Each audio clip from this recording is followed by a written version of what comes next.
Well, to be honest, there's very little else to say, actually, that hasn't been said. But thank you very much indeed to all the employers who have recognised the value of the Duke of Edinburgh's Award and wish to, in a sense, spread that message, if I might say so, and to encourage people to put it on their CVs and to encourage people to use it, and which is great. And as we heard, you know, people do recognise it. It is increasing its recognition, which is really important.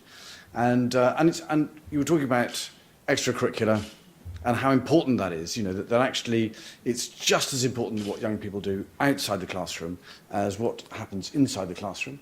And the DAV has, for the last 60 years, been trying to capture that information and recognise it. And I think that with that longevity and with that recognition now, that extracurricular, that non-formal parallel to the formal education is becoming better recognised, and the DAV is the leader in terms of recognising all those activities that they do and putting a real value on that, so that all that investment, that whether it's in school, whether it's through the guys, through the PCYC, through youth groups, organisations, that all that investment in those young people can be recognised and then taken on to whether it's on into employers, whether it's going on to university or college and tertiary. So, and I think what's important is that if and I'm preaching to the converted here, but you know, the problem about most academic qualifications is that unfortunately they tend to be very two-dimensional.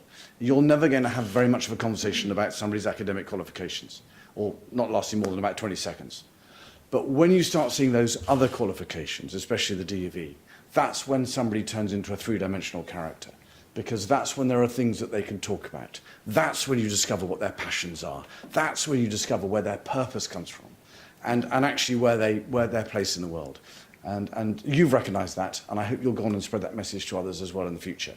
And then, you know, hopefully that recognition and that all that effort can really be appreciated and work for both. Because at the end of the day, we all want to employ the best people.